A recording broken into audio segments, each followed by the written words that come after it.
nossa oração, gratos a Ti por tudo. Amém e amém. Deus abençoe. Podeis sentar, meus queridos. Glória.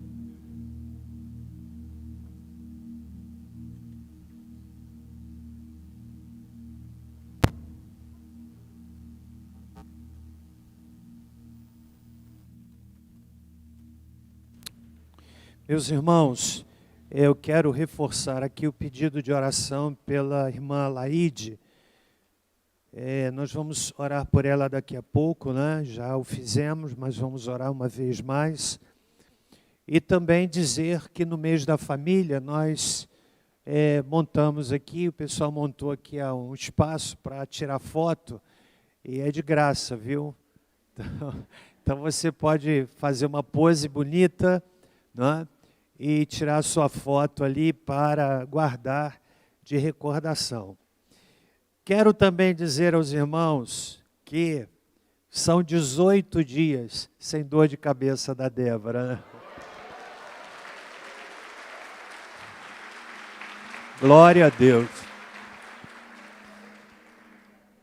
Para quem não acompanhou, não sabe a batalha que foi para nós.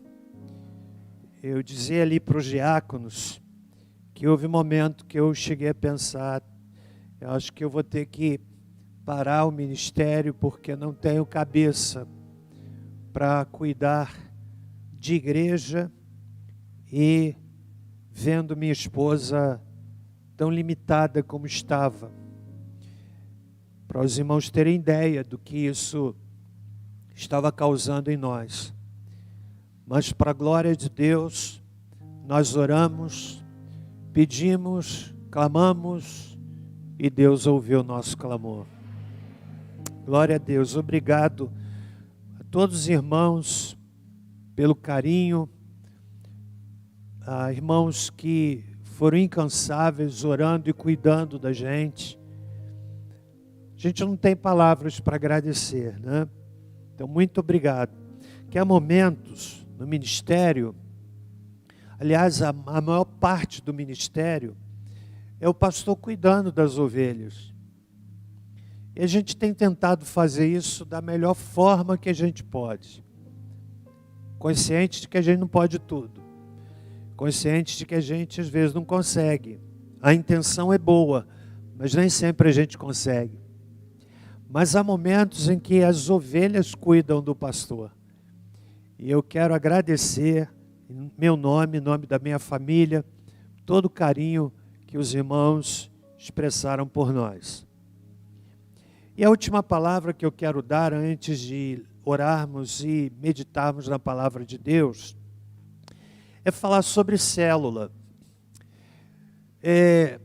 Às vezes a pessoa se queixa da igreja e diz assim, ninguém liga para mim. Eu passei dificuldade, ninguém me visitou. E as queixas vão se multiplicando. E eu quero dizer para o irmão que a única forma de nós atendermos a sua necessidade é você fazendo parte de um grupo pequeno. Porque no grupo pequeno você vai ser notado. No grupo pequeno, você vai poder compartilhar a sua necessidade. Você vai ter alguém orando por você. Você vai ter alguém ligando para você. Vai ter alguém dizendo assim, olha aí, irmão, e aquela situação lá com o seu filho? Aquele problema de saúde, já resolveu? Nós estamos orando por você. Então eu quero dizer para você, irmão, que célula, que é a nomenclatura que nós entendemos dar aqui na nossa igreja, é projeto de Deus. É oportunidade de você ser cuidado, mas também oportunidade de você cuidar. Há pessoas que dizem assim, eu não tenho mais idade para isso. Isso é coisa para os jovens. Então eu quero que você veja esse vídeo pequeno que vai desconstruir de forma muito forte qualquer desculpa, qualquer argumento que às vezes as pessoas usam para dizerem, eu não quero saber de célula. Fui visitar uma irmã querida nesta semana. E eu pedi, irmã, nós começamos a conversar, ela deve estar me assistindo agora pela internet, me deu um pudim, meus irmãos, manjar dos deuses. E conversando com aquela irmã, ela começou a falar de célula, e eu pensei assim, meu Deus, ela entendeu o que é célula. Aí eu fiquei empolgado e falei, irmã, você pode gravar um vídeo para eu mostrar? Claro, pastor, foi de improviso. Não houve ensaio. Falou uma vez e gravou. E você vai ouvir agora, por favor.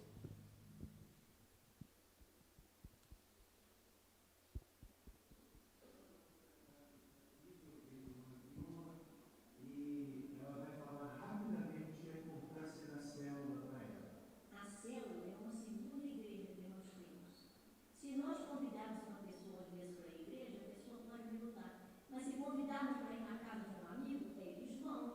E ali na célula vai ser pregada a palavra, nós vamos saber do problema de um, de outro, podendo ajudar. Então a célula é muito importante para a igreja. Quanta pessoa que não pode ir à igreja, mas a célula eles vão. E cada pessoa devia abrir uma porta para receber os irmãos.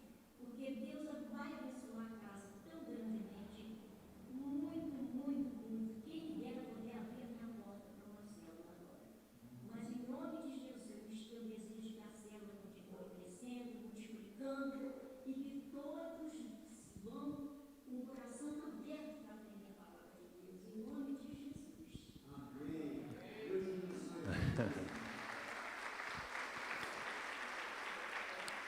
Vai fazer 90 anos. Entendeu? Né? Eu fiquei tão feliz, falei, meu Deus, a irmã compreendeu a visão. É isso aí. Célula é isso. Ok? Então eu quero encorajar você a se envolver. Pensa bem, irmão. Do jeito que o mundo está, nós estamos vivendo um momento tenebroso no mundo e no nosso país. Queira Deus que não, mas estamos vivendo uma fortíssima possibilidade do nosso país se tornar um país comunista. Não é? Você que advoga a bandeira desses movimentos, eles são contra a Bíblia. Eles são contra Deus. Zombam de Jesus. Então nós precisamos alcançá-los através do grupo pequeno.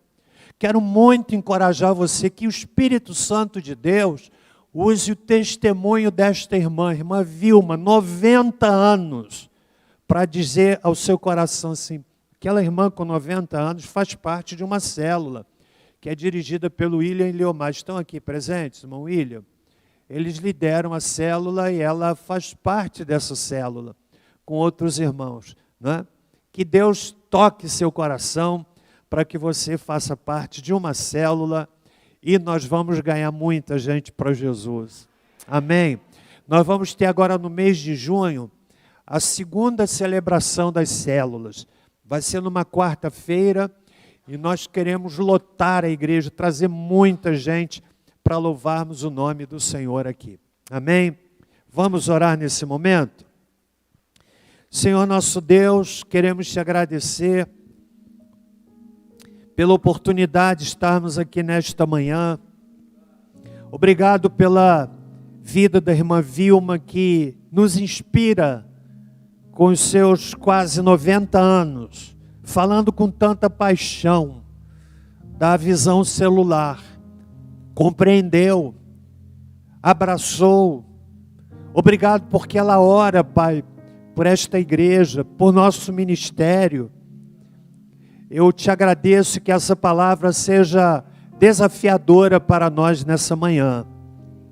Quero também colocar diante de Ti a vida da irmã Laíde, Senhor, lutando com a sua saúde, não só ela, como outros enfermos, e nós os colocamos diante do Teu trono. Pedimos a Tua graça, Pai, que o Senhor estenda as Tuas mãos sobre ela, em nome de Jesus. Queremos pedir também, Senhor Deus, por esse momento em que vamos compartilhar a Tua palavra. Eu oro para que o Espírito Santo me faça instrumento na instrução, que o Espírito Santo, que é o nosso professor, que nos conduz à verdade, que nos ensina, que Ele aplica a palavra dessa manhã em cada coração, Senhor. Nós pedimos isto, agradecendo também por esses 18 dias em que a Débora não tem sofrido com dores de cabeça, para aquela enxaqueca debilitante, foi embora em nome de Jesus. E nós te glorificamos, Pai.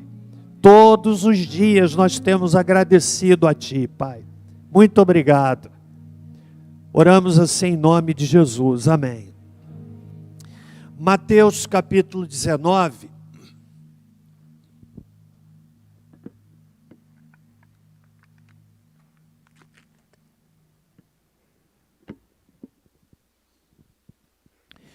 O tema da nossa mensagem é a família no plano de Deus. Família no plano de Deus. Nós vamos compartilhar a palavra e tocar num tema bastante sensível, que está presente no mundo e na nossa comunidade. Mateus 19, verso 1 e seguintes, dizem assim: tendo concluído estas palavras, Jesus saiu da Galileia e se dirigiu para o território da Judeia, além do Jordão. Seguiram-no grandes multidões e curou-as ali. Então vieram a ele os fariseus para testá-lo e perguntaram: é lícito ao homem repudiar sua mulher por qualquer motivo? Respondeu-lhes ele: não leste que no princípio o Criador os fez, macho e fêmea?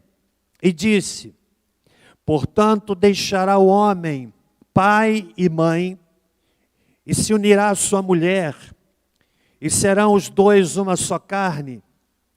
Assim, já não são mais dois, mas uma só carne. Portanto, o que Deus ajuntou, não o separe o homem.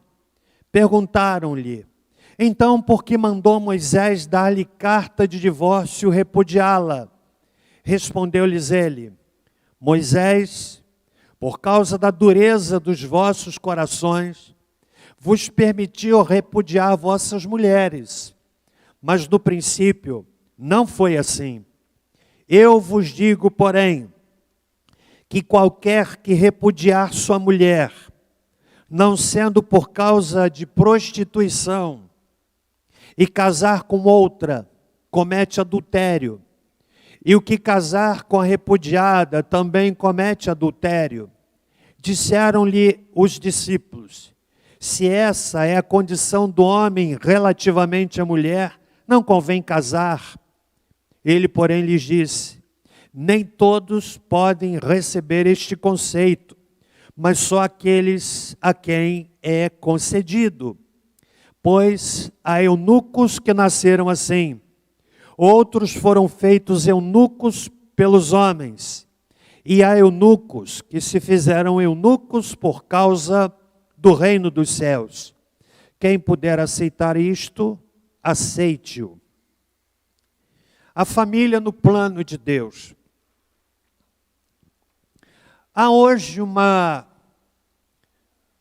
variada gama de configurações familiares.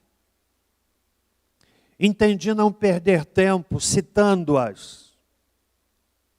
Várias configurações que vão, mediante a mídia, ou através da mídia, construindo a compreensão de que esta gama variada de perspectivas familiares é alguma coisa biblicamente aceita. Nosso propósito nessa manhã é de analisarmos este texto bíblico para aprendermos com a fala do Senhor Jesus Cristo sobre a família no plano de Deus, que é o que nos interessa. Esse é o nosso desafio, compreendermos o que é família na visão de Jesus. Como é que ele olha para a família? Quais são os parâmetros que este texto nos oferece para a compreensão da família?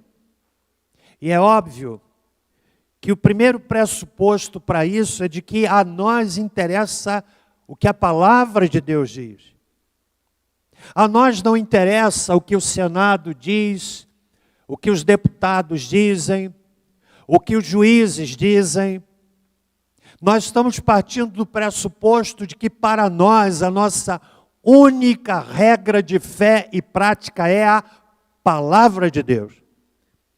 Portanto, aquele que não aceita a palavra, então, fazer o quê? Nós vamos analisar esse texto. E eu quero destacar aqui um elemento de hermenêutica, de interpretação, que é o seguinte: Jesus faz uma referência a Moisés. Ele foi indagado pelos fariseus que lhe fizeram uma pergunta capciosa. Uma pergunta que se constituía numa armadilha.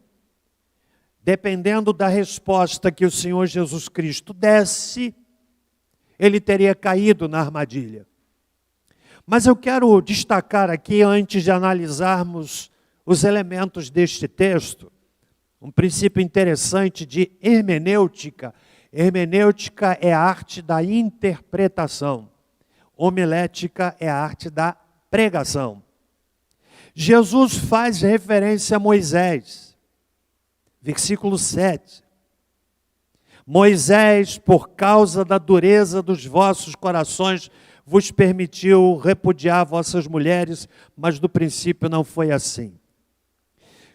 Quando o Senhor Jesus Cristo faz referência a um personagem do Antigo Testamento, ou quando ele faz referência a um episódio do Antigo Testamento, como por exemplo, quando ele fala do final dos tempos, ele diz assim: assim como foi nos dias de Noé. Você sabe qual é o princípio que subjaz?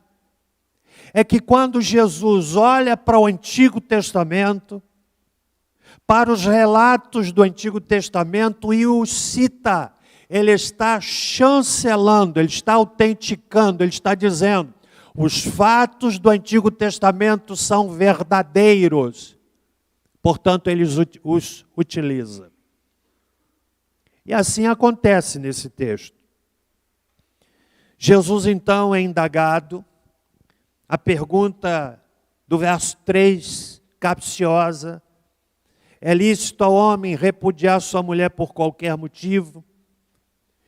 E na resposta a esta pergunta, o Senhor Jesus Cristo nos oferece a visão da família no plano de Deus. A gênese da família é o casamento. É o casamento que dá origem à família.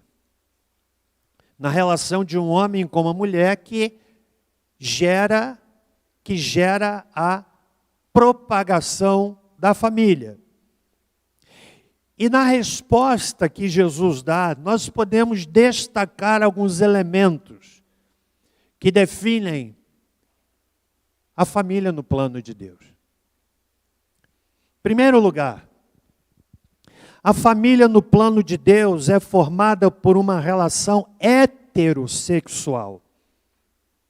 Está no verso 4.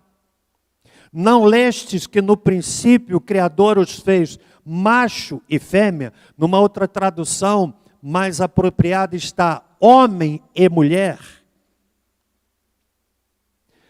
É Adão e Eva não Adão e Ivo. Essa é a regra de Deus. Sei que tocar nesse tema, nos dias presentes, vai se constituindo em coisa complicada. Mas nós não podemos abrir mão da instrução para a igreja. O plano de Deus para a família, na perspectiva de Jesus Cristo, o nosso Salvador, é macho e fêmea, homem e mulher. Entre as razões disto está o fato de que é a única forma de relação que permite a procriação.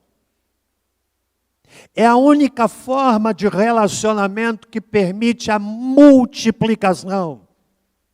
Não há multiplicação numa relação de um homem com homem, conquanto respeitemos, da mesma forma que esperamos ser respeitados. Não há multiplicação na relação de uma mulher com uma mulher. Jesus inaugura a sua resposta dizendo: no princípio o Criador os fez macho e fêmea, homem e mulher. Está aí a tradução, muito obrigado. Então a família no plano de Deus é uma relação heterossexual. Como disse, assunto que vai se tornando complicado e muitas vezes enfraquecendo as nossas convicções. Repita-se, que respeitemos tais compreensões. Mas isto não pode nos furtar de instruir na palavra de Deus. Que família, no plano de Deus, é formado por uma relação heterossexual, macho e fêmea, homem e mulher. Segundo lugar, a família no plano de Deus é monogâmica. Verso 5. Portanto, deixará o homem pai e mãe e se unirá a sua mulher. E serão os dois uma só carne. Monogâmica. Não poligênica, que é a família formada em algumas culturas de um homem com várias mulheres. Ou poliândrica, de uma família com uma mulher e vários homens.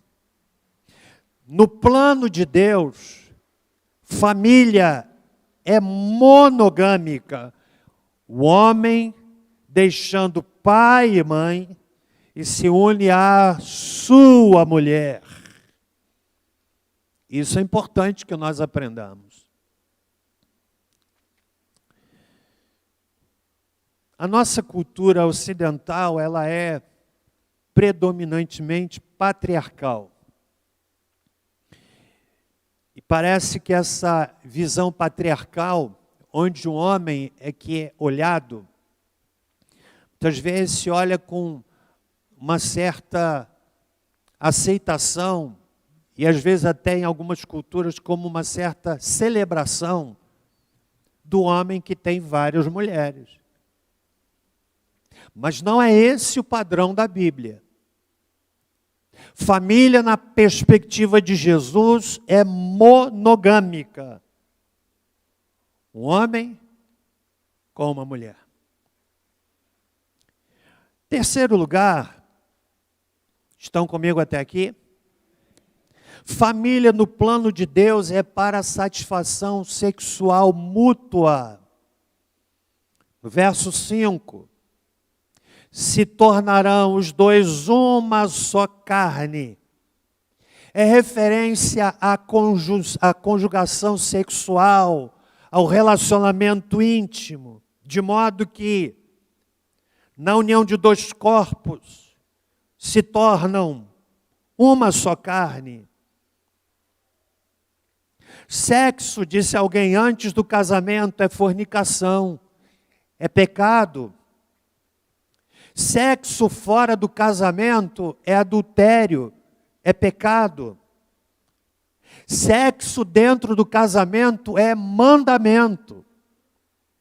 E não praticá-lo dentro do casamento também se constitui em pecado. Quantos casais, casados por anos, que perderam a perspectiva de que família no plano de Deus, para o casal, casado, implica como ato de obediência a intimidade sexual. Então esse é o propósito de Deus, família no plano de Deus. Quando Paulo escreve a primeira carta aos Coríntios, capítulo 7, ele dá uma orientação muito extraordinária, falando que em condições muito específicas, ou seja, dedicando-se à oração, somente nessa condição, é que o casal pode se abster a si mesmo por um pouco tempo da intimidade sexual. Paulo fala sobre isso. Porque ele compreendeu, como o Senhor Jesus ensina, que família no plano de Deus é para satisfação sexual. O homem casado, que desenvolve um relacionamento sexual íntimo com a sua esposa, saudável, não vai andar na rua olhando para outras mulheres, ou na calada da noite, visitando através do seu celular ou do computador, páginas da internet desconcertantes, para dizer o mínimo, e vice-versa. Porque família no plano de Deus é para satisfação sexual mútua. Quarto lugar, amém, meus irmãos? Família no plano de Deus é para ser vitalícia. É para ser para sempre. Verso 6. O que Deus ajuntou, não o separe o homem. E nesse momento, o Senhor Jesus Cristo trata de um assunto bastante complicado, que é sobre o divórcio. O divórcio é um assunto muito sensível. Divórcio é uma concessão por causa da dureza do coração, está aí no versículo 8. Aliás, quando lemos Malaquias, no capítulo 2, versículo 16, nós temos de forma muito clara qual é a opinião de Deus sobre divórcio. Está lá. O Senhor, Deus de Israel, odeia o repúdio. Esta tradução não é melhor. A outra diz, odeia o divórcio. Odeia o divórcio. Malaquias 2,16. Essa é a opinião de Deus. Portanto, o divórcio é um assunto sensível. É um assunto complexo. João Batista, por exemplo, foi morto por causa da opinião e da sua pregação acerca do divórcio. Está em Mateus capítulo 14, versos de 1 a 12. No plano de Deus, o casamento é para ser eterno, ou seja, o que Deus uniu, o homem não deve separar. qual era o cenário existente aqui no momento em que Jesus é indagado? Havia um debate entre duas escolas de interpretação da lei de Moisés. A lei de Moisés que trata do divórcio está em Deuteronômio, capítulo 24. Uma escola, eram dois rabinos contemporâneos de Jesus, um chamado Hillel, que permitia o divórcio por qualquer capricho do marido. Ou seja, se a mulher tivesse arruinado a refeição, se tratasse mal os sogros, ou até mesmo se encontrasse uma mulher mais bonita, Hillel advogava a ideia de que o homem poderia então divorciar-se da sua mulher. Por outro lado, havia um outro rabino chamado Shammai, que ensinava, ele era mais rigoroso, que o divórcio só era permitido no caso de se encontrar alguma imoralidade sexual na mulher. Jesus é colocado diante dessa cena. Pediram que ele se manifestasse. E ele o fez de forma muito clara. Verso 9. Eu vos digo, porém, que qualquer que repudiar sua mulher, não sendo por causa de fornicação, prostituição ou impureza sexual, e casar com outra, comete adultério, e o que casar com a repudiada também comete adultério. O texto é claro.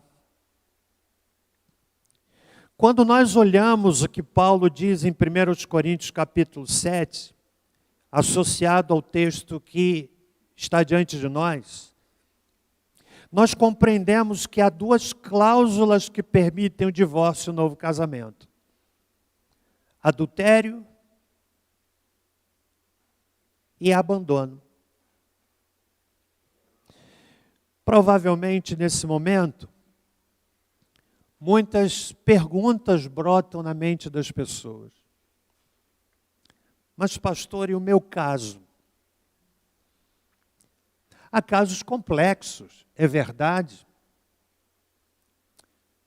O que dizer, por exemplo, de um casal que se casa e na primeira semana de casados, eles descobrem que um dos dois tem algum distúrbio na área sexual.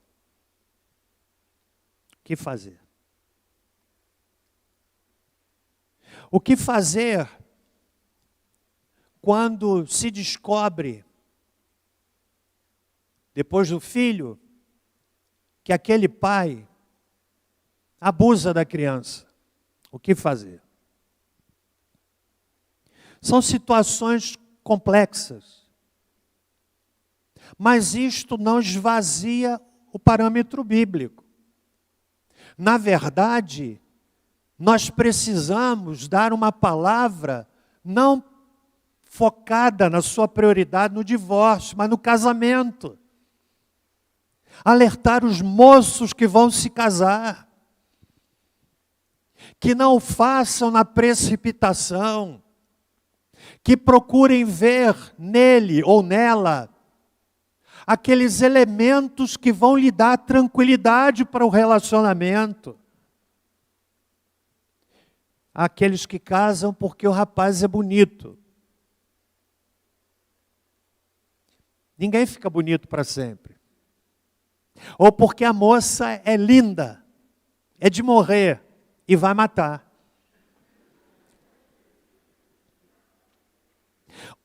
medem o outro por elementos transitórios. Beleza, senhores, é transitória. Eu já fui belo.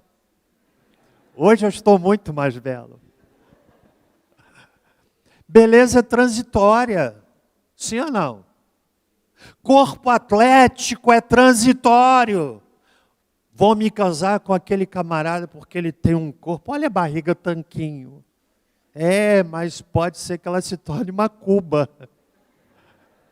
Transitório. Entende?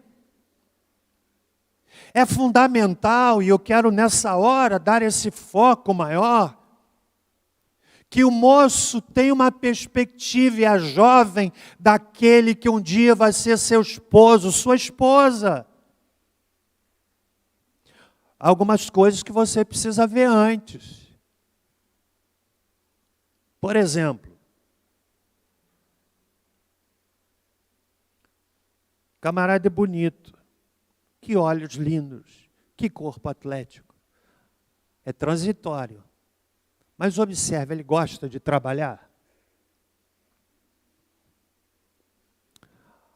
Há pessoas que gostam tanto, que pensam que o seu gostar vai mudar o outro. Ele não gosta de trabalhar, mas olha, ele vai mudar. Se prepare, porque você vai ter um arrimo. Você vai cuidar de alguém. Entende?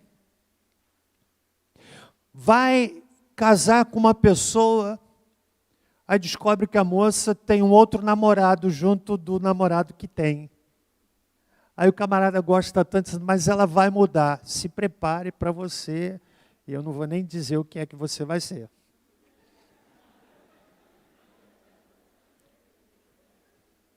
Está entendendo?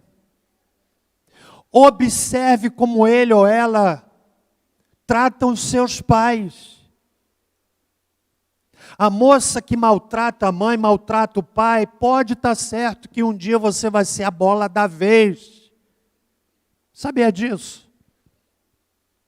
É verdade que há outros que não compreendem que a esposa é a sua prioridade.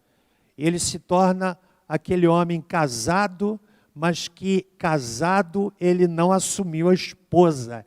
Ele casou foi com a mãe. E a esposa sofre. E o marido sofre. Então Jesus está aqui falando desse elemento, que é o adultério. Mas alguém vai perguntar, pastor, mas e aí? Deus perdoa? Eu já me divorciei, me casei outra vez, Deus perdoa? Claro que Deus perdoa. O único pecado que Ele não perdoa é o pecado contra o Espírito Santo, que é atribuir ao demônio uma ação evidentemente clara de Deus. Mas pode estar certo que nunca foi esse o propósito de Deus. O texto fala dureza do coração. Divórcio vem como uma aberração para corrigir, não é nem corrigir, para orientar no tratamento dessa questão. Porque lá no Antigo Testamento, o camarada simplesmente dizia, eu não quero mais você. E Moisés diz, então, escreva uma carta de divórcio para aquela mulher. Se você deu carta para ela, ela se casa com outro, e aquele outro morre, você não pode ter mais de volta aquela mulher. Não pode, biblicamente não. Leia depois, Deuteronômio capítulo 24. Dureza de coração nunca foi propósito de Deus. Eu sei, falando nesse auditório, para pessoas que se inserem neste quadro, que já divorciaram, já se casaram, Deus lhes perdoa, claro, mas ficam as consequências. Porque Ele odeia o divórcio. E eu quero nessa manhã dizer para os irmãos que a gente tem alguns casos na nossa comunidade que olhamos com muito carinho, com muita preocupação, com muito temor. Casos que chegam e nós pensamos, como fazer? Então você que já se separou, entende que errou, entende que talvez, eu ouvi o pastor Hernandes dizendo que pessoas que se separam e casam de novo, muitas delas, 10 anos depois, olham para trás e dizem assim, sabe que o que eu estou vivendo hoje, se eu tivesse consertado primeiro, eu não teria vivido isso hoje. E você que está no processo, eu preciso dizer para você, irmão querido, irmã, nunca foi projeto de Deus. Nunca foi. Dureza de coração, que não se abre para o perdão, não se abre para a reconciliação. Nunca foi projeto de Deus, está claro o texto. Eu odeio o divórcio, diz o Senhor, Malaquias 2,16. E isso tem nos levado a dar alguma orientação. Os irmãos estão comigo até aqui? Sei que o assunto é complexo, mas o púlpito precisa dar algum norte. Não resolve, o que resolve é o perdão. Mas pastor, mas o indivíduo faz... Eu tenho muita dificuldade de aconselhar separação. Muita dificuldade. Mas respeito quem se separa. Porque eu não estou lá dentro do casamento. Respeito. Mas é óbvio que você não espera que o seu líder espiritual diga assim, separa dele. Você já imaginou o líder espiritual que dá essa orientação para o casal que está num pé de guerra? Aí se separa. Aí o Espírito Santo, aí o pastor diz assim, não, separa. Aí o Espírito Santo quebra um dos dois, ou quebra os dois, eles se reconciliam, depois chegam perto do pastor, diz, pastor, ora por nós, porque a gente casou outra vez. Você já imaginou como é que fica o pastor? Pastor, olha só, às vezes a pessoa pode até não falar, mas diz assim, pastor, nós nos casamos outra vez porque Deus ouviu a nossa oração, Deus nos abençoou, e Deus falou com a gente, e o pastor está lá e ele diz para separar. Percebe o desconforto? Então, o que é que a gente tem sugerido? Com muito temor. Se você separa e faz parte da mesma comunidade, a sugestão que a gente dá é, busque uma outra comunidade. Com peso no coração eu falo isso. Você sabe por quê? Imagine dois jovens que se separam.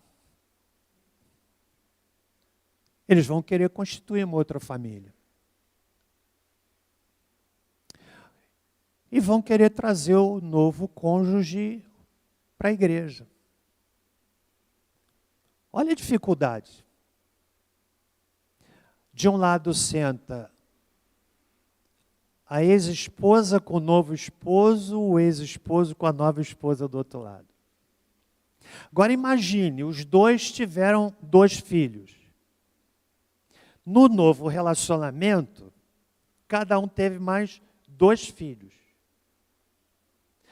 Aqueles 2 são irmãos por parte de pai, mas não são irmãos por parte de mãe. Um é filho do pai, quase que eu ia falar, outro é filho da mãe, né? Porque fica assim, no sentido não pejorativo. Um pertence ao pai, o outro pertence à mãe. Aí está todo mundo na igreja. Aquele ali é meu irmão por parte de pai. Não, você não é meu irmão. Aí a mãe...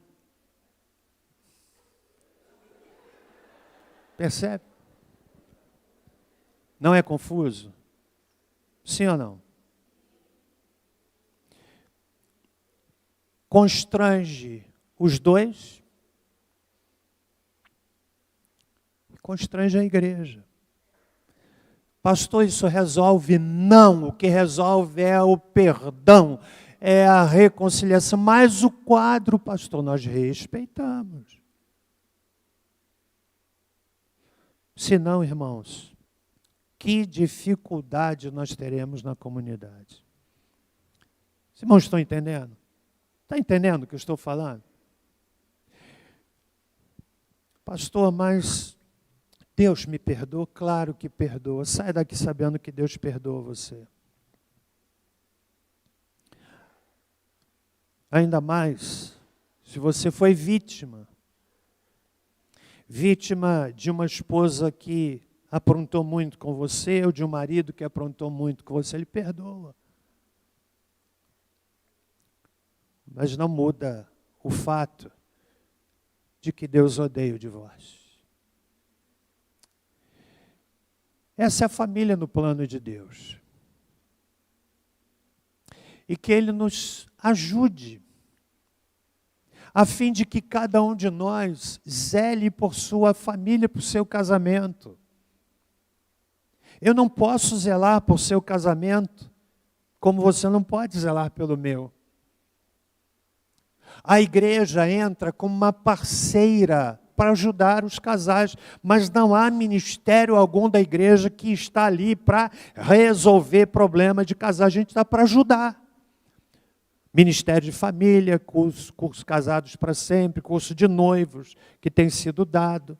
São ferramentas que a igreja oferece, que a igreja coloca à disposição das pessoas para que, em utilizando essas ferramentas, cada um preserve, crie barreiras, possa blindar a sua própria família.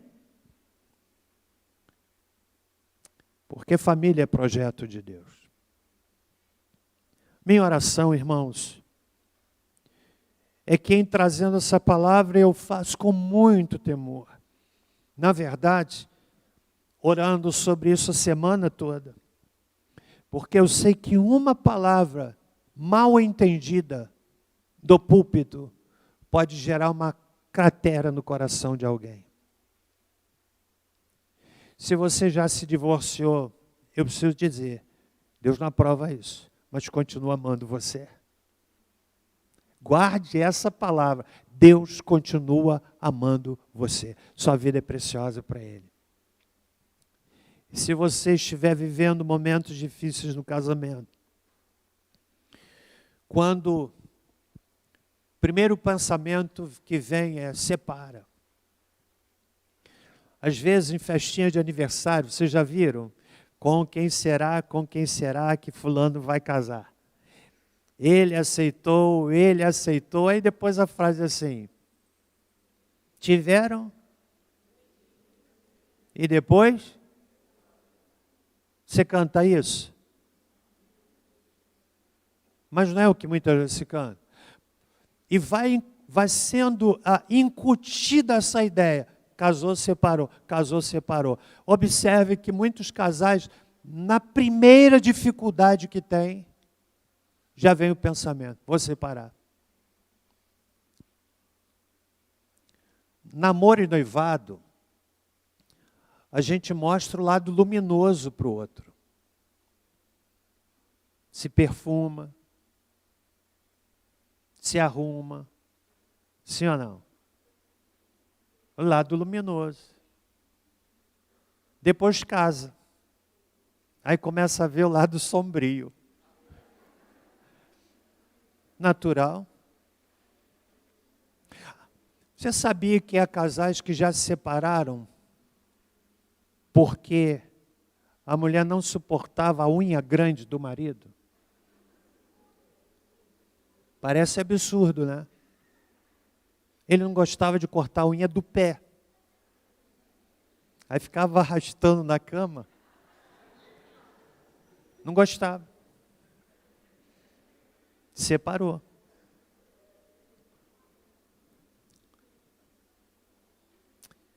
Casamento, irmãos. Disse aqui em outra ocasião, não há casamento perfeito, porque não há pessoas perfeitas. Casamento é um contrato. Você sabe por que esse anel aqui chama aliança? Aliás, eu quero encorajar vocês a usarem aliança. Se a sua aliança ficou pequena, compra outra. Por que a gente chama isso aqui de aliança? A nossa prateada, porque trocamos quando fizemos 25 anos de casados. Querendo Deus, vamos trocar quando fizermos 50 anos de casados. Você sabe o que a gente está dizendo? É uma aliança. Por que a gente chama aliança? Porque é um pacto de um homem com uma mulher. Eu olho para a minha aliança e vejo que eu tenho um pacto com uma mulher, que não é perfeita. E ela tem um pacto com um homem que não é perfeito. Mas nós temos uma aliança, um contrato, um compromisso de até que a morte nos separe.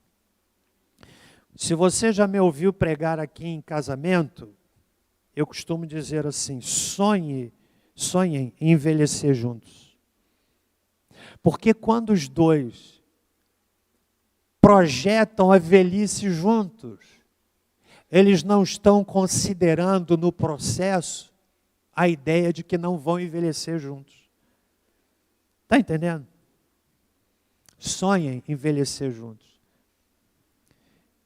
Sentado na varanda, com a sua esposa, com o seu marido, mão enrugada, pele enrugada, cadeira de balanço, tomando um cafezinho. Às vezes eu brinco com a Débora e digo assim: eu imagino a gente morando na roça, sentado na varanda, tomando café, broa de milho feita no fogão a lenha. Aí ela diz assim: mas quem que vai fazer?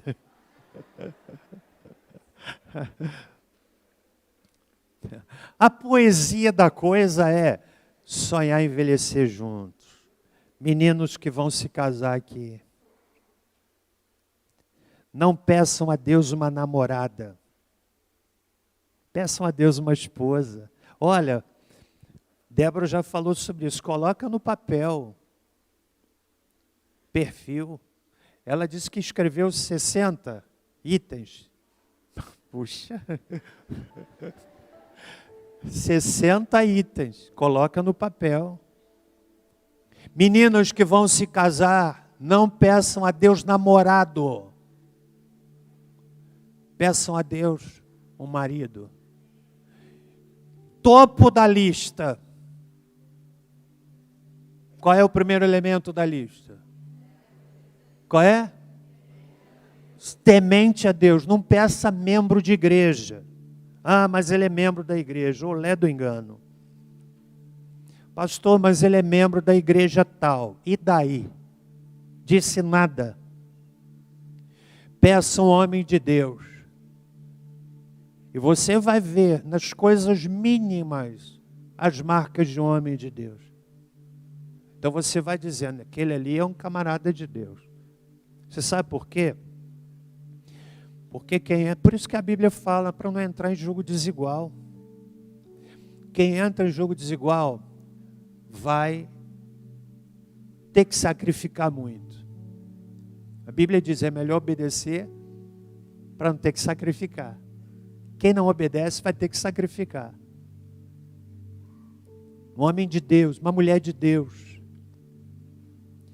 Porque o homem que teme a Deus vai respeitar a esposa.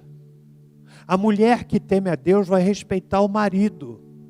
Domingo passado nós falamos aqui: bem-aventurado o homem que teme ao Senhor e anda nos seus caminhos. Tudo começa em Deus. O homem e a mulher que temem a Deus vão se respeitar. Você sabe que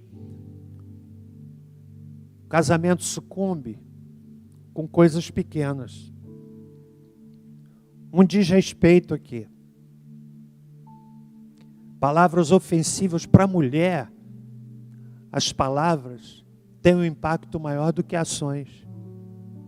Palavras desrespeitosas. Comparações. Olha, matam a mulher quando o marido faz elogio a outra mulher e não observa a sua, que se preparou para ele. A dona, tadinha, vai lá no salão, faz o cabelo, sacode na frente do marido, e ele nada. Viu como é que a fulana de tal está bonita? A mulher está ouvindo assim, e ele nem me viu, hein? Pastor, é verdade, acontece. Eu não vou nem perguntar aqui para levantar a mão, para não constranger alguns homens. A mulher que não reconhece também o esforço do marido. Gente, eu estou pregando aqui para vocês na semana com muito temor. Muito temor. Muito temor. Família é projeto de Deus. Amém. Vamos ficar em pé?